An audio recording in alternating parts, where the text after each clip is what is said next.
Hi, this is Raul Adape conducting an interview on behalf of the Collegiate Entrepreneurs Organization. I'm joined today by Jamie Pritscher, co-founder and chief communications officer for Euphoric and also co-founder of Best Catering. Jamie, thank you for joining me and for agreeing to speak with me for the upcoming CEO National Conference. Absolutely. Thank you for having me. Yeah, thanks. So you are COO of Euphoric, correct? That is correct. Could you tell us a little bit about what you are currently working on? Yeah. At Euphoric, we're really we're a full-service marketing agency, but we really have a niche market. We're focused on working with those in the catering and event planning industry. Many people ask, why do we focus on that?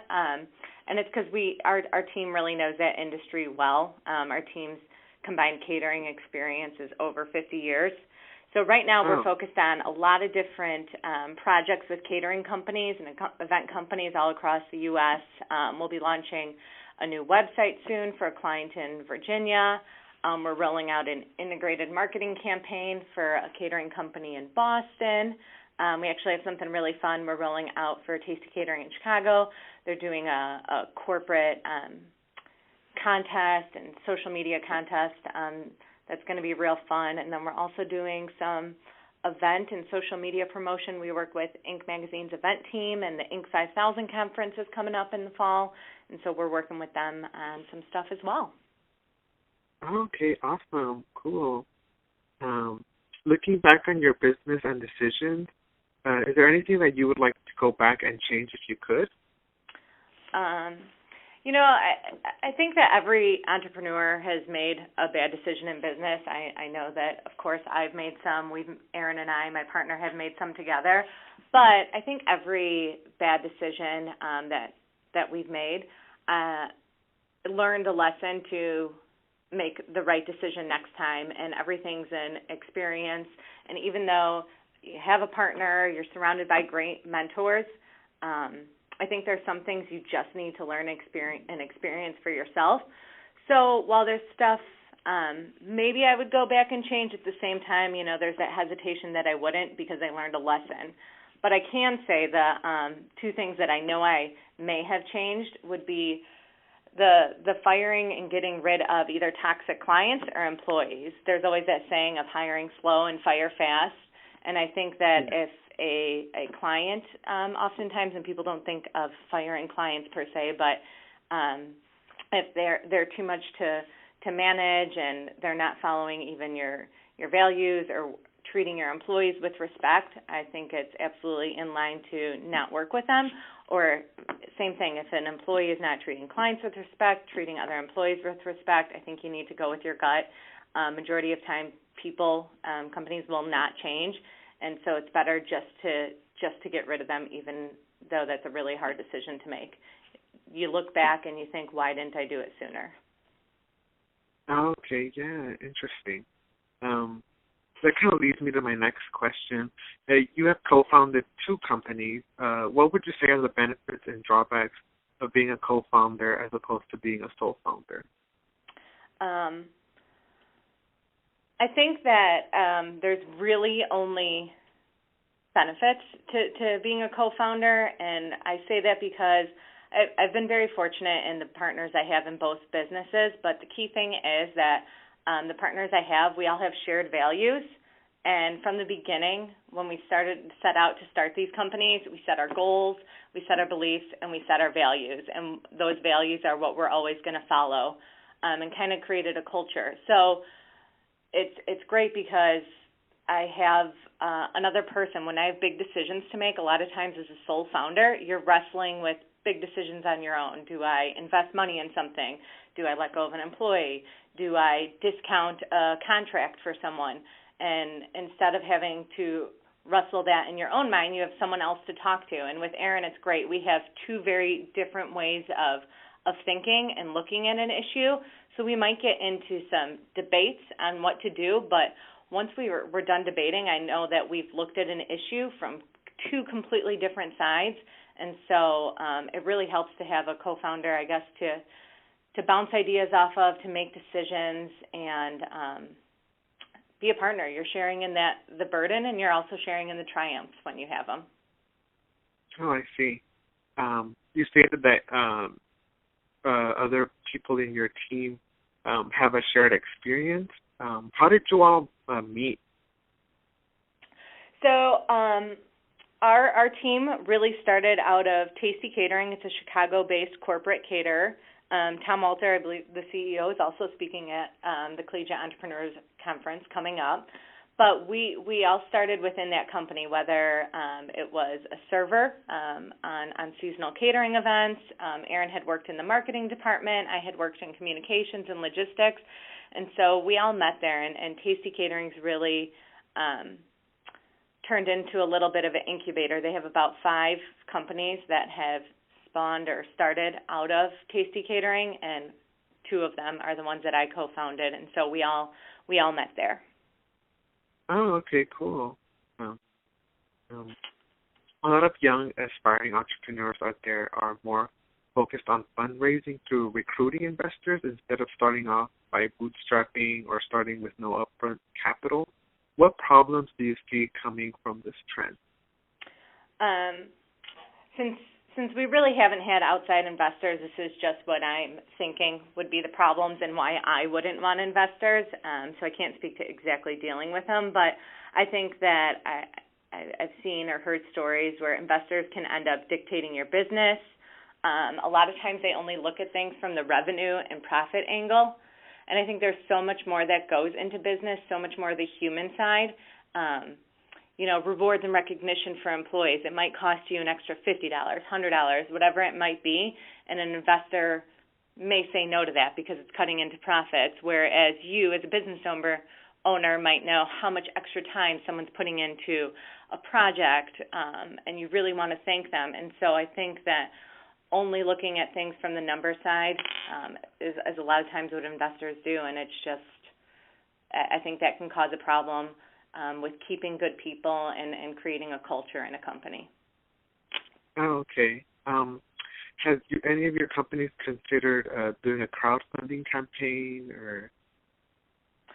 We did actually for That's Caring. I did consider it a little bit because it was more of a socially conscious company, and there was a product that went along to it versus a service. Like Nuforic's more of a service. But ultimately, we decided to keep all funding inside so we could always make those business decisions ourselves. Oh, okay. You teach how to build a successful business in any economic climate. What are some keys to building a startup that is economically proof?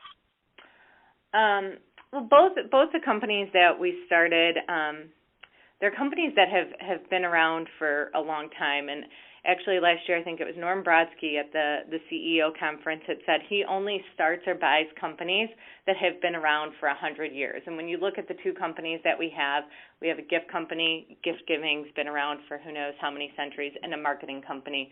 Companies have been using marketing for hundreds of years. So both of those are companies that have been around and proven service, and so they've gone through the test of time of economic upturns and downturns, and there might be, high points of when more people are buying marketing, but at the end of the day, people need both. They're always going to have a reason to give a gift, but they're always going to have a reason to market something. And from the marketing perspective, my partner Aaron had said, if you're not visible, you're not viable, and that's something we say to a lot of our clients. So a lot of people want to maybe cut back on marketing in an economic downturn, but ultimately your sales are already going down if people are spending less. And so if you just go away and don't market yourself, well then you're not visible, you're not viable, you're not going to continue getting new business. And so it's always consistently proving the value of the service or product you provide. And from the service perspective, on marketing, if you can prove a return on that service, then people are going to buy it.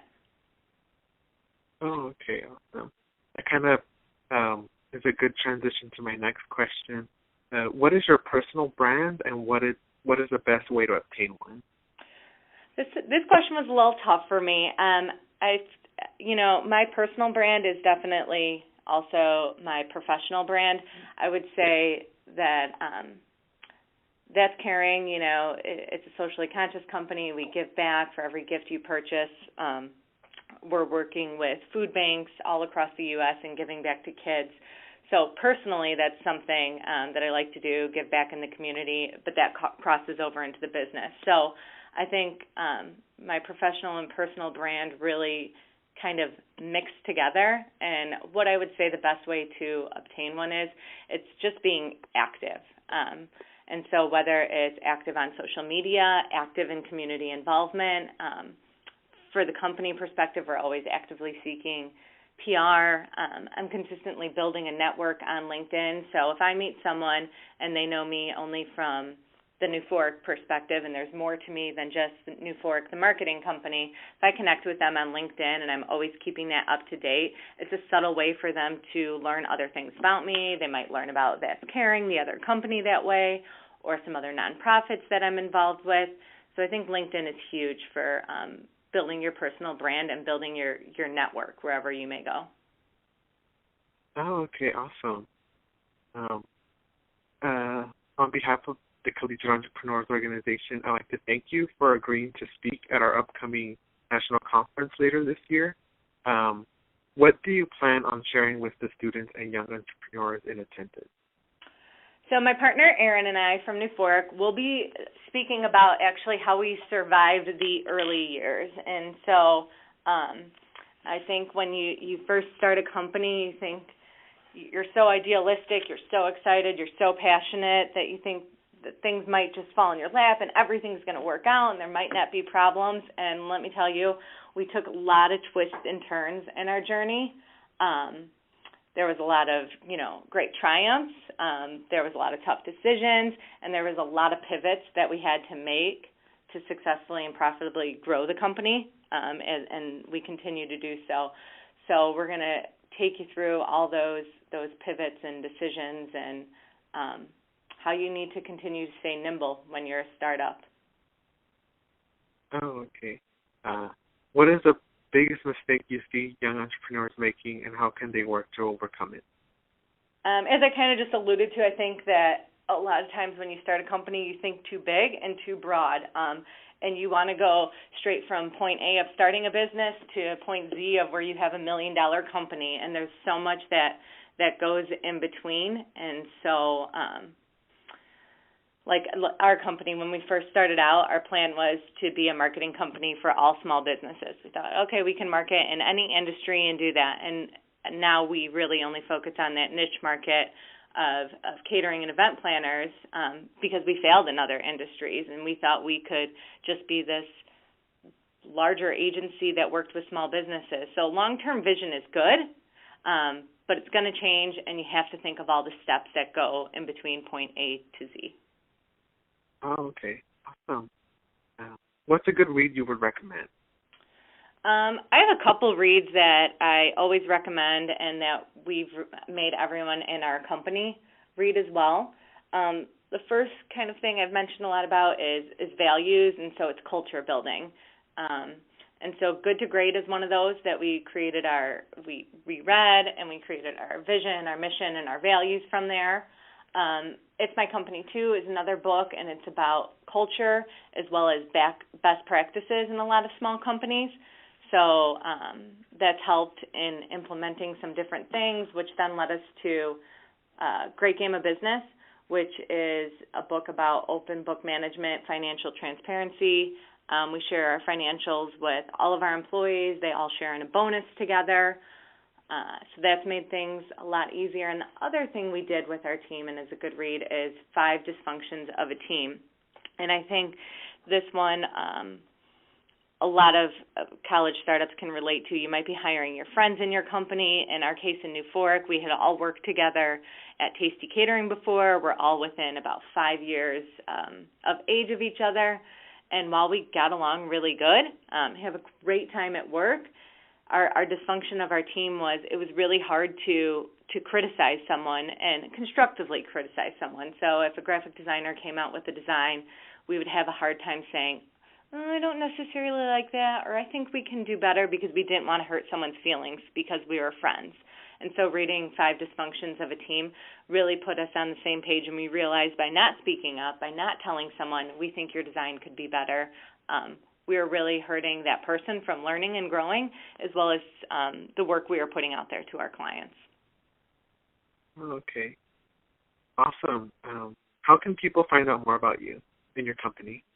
Definitely you can look me up on LinkedIn, our company websites, our social media websites for our companies. There's always new and different things going out there. That's caring.com, newfork.com. There's a lot of different stuff on there. Okay. Well, thank you, Jamie, very much for that interview. Thank you for taking time and joining us. It was very insightful, and we look forward to you coming to the 2014 National Conference hosted by the University of Tampa in Orlando. Look forward to it as well.